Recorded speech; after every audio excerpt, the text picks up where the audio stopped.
So, coffee, coffee blanca, and peanut butter. So, time check, +5:30. Hello, good morning everyone. So today, may another unit na naman tayo sa ating parking area. Yes, so nabili to kahapon. At ito po ay second hand na motorcycle.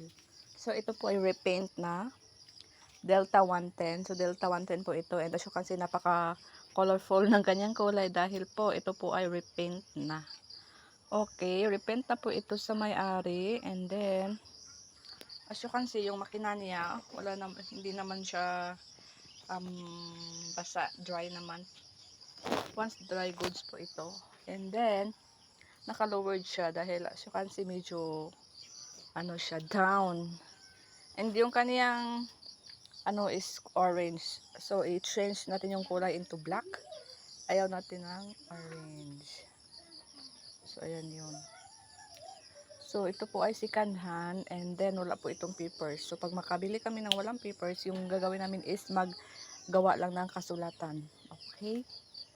So, nabili namin to, mura lang naman and as long as good running condition siya and talagang magagamit natin, kaya ibebenta namin to ng mura lang din. Okay? Yung type ng mura na hindi kalugi, yan yun. So, yung kanyang actually sobrang putik niya dahil maulan-ulan dito sa amin and yung aming daanan is lupa. So, yung gulong na napaka-putik. So, naka-lowered po yung motor. So, wala siyang cover. Okay lang. Kung sino makabili, siya na ang magpaganda nito. Siya na ang bumili ng cover. Yun lang. Meron kaming nabiling second hand na motorcycle. So, meron kaming nabiling motorcycle and then, ayan yun. Hi, Kerbel. Hi. Good morning. Ikaw nagkaon sa may palaman. Si Kerker, gitigaan mo gulay palaman. Mata na ka? Ha?